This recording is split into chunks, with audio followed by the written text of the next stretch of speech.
So yun nga mga bossing, tara samahan nyo at may kukunin tayong mga isda. Ay, isda lang pala kasi isa lang yung kukunin natin. Nagawan lahat, pinapakilala ko nga pala sa inyo may-ari ng isda na ito na si Sayas. Yan, tropa natin yan. Bali ang kukunin nga pala natin isda sa kanya ay si Kolbo. Si Kolbo nga pala ay isang flower horn. Kaya nga pala niya ina-out dito kasi alam nyo na matabang flower horn. Binubugbog yung albino pako niya. Ay, basta. Sige nga pala, no?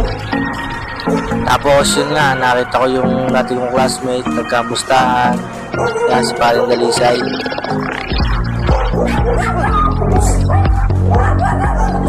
At ito na nga ang kanyang mga alaga, kaya tara, samahan nyo ako.